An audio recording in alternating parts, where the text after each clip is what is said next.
दो हंसों की कहानी। बहुत पुरानी बात है। हिमालय में प्रसिद्ध मानस नाम की झील थी। वहाँ पर कई पशु पक्षियों के साथ ही हंसों का एक झुंड भी रहता था। उनमें से दो हंस बहुत आकर्षक थे और दोनों देखने में एक जैसे थे, लेकिन उनमें एक राजा था और दूसरा सेनापति। राजा का नाम था धृतराज और सेनापति का नाम था सुमुखा था।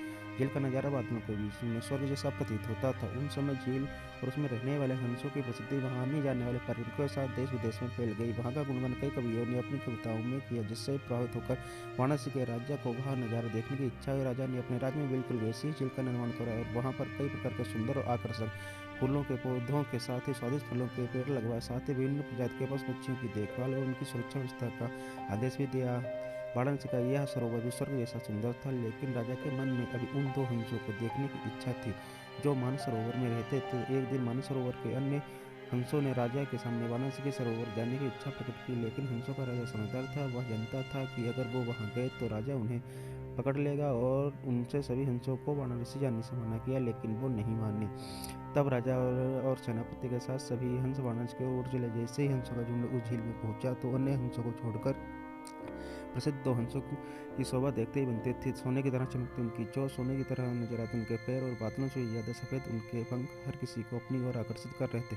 हंसों के पहुंचने की खबर राजा को दी गई। हंसों को पकड़ने की सोची और एक रात जब सब सो गए तो उन हंसों को पकड़ने के लिए जाल बिछाया गया। अगले दिन जब हंसों का राजा जाकर भ्रमण पर निकला तो वह जाल में फंस गया। उसने तुरंत ही तेज आवाज में अन्य सभी हंसों को वहां से उड़ने और अपनी जान बचाने का आदेश दिया। अन्य सभी हंस उड़ गए, लेकिन उनका सेनापति सुमुखा अपने स्वामी को फंसा देखकर उसे बचाने के लिए वहीं रुक गया।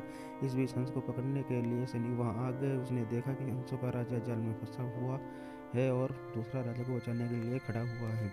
हंस के स्वामी को देखकर सैनिक बहुत प्रभावित हुआ। उसने हंसों के राजा को छोड़ दिया। उस हंसों का राजा समझदार होने के साथ साथ दूरदर्शी भी था। उसने सोचा कि अगर राजा को पता चलेगा कि सैनिक ने उसे छोड़ दिया है तो राजा इसे जरूर प्राणदंड देगा। तब उसने सैनिक से कहा, आप हमें अपने राजा के पास ले चले। यह सुनकर सैनिक उन्हें अपने साथ राज दरबार में ले गया। दोनों हंस सैनिक के कंधे पर बैठे थे। हंसों को सैनिक के कंधे पर बैठा देखकर हर कोई सोच में पड़ गया। जब राजा ने इस बात का राज पूछा तो सैनिक ने सारी बात सच सच बता दी। सैनिक की बात सुनकर राजा के साथ ही सारा दरबार और उनके साहस और सेनापति की स्वामित्व पर हैरान रह गया और सभी के मन में उनके लिए प्रेम जाग उठा। राजा ने सैनिक को माफ कर दिया और दोनों हंसों को आदर के साथ कुछ और दिन ठहरने का निवेदन किया। हंस ने राजा का निवेदन स्वीकार किया और कुछ दिन वहां रुककर वापस मानस झील चले गए। कहानी से सीख, किसी भी परिस्थिति में हमें अपनों का साथ नहीं छोड़ना चाहिए। प्लीज़ हमारे चैनल को सब्सक्राइब करें।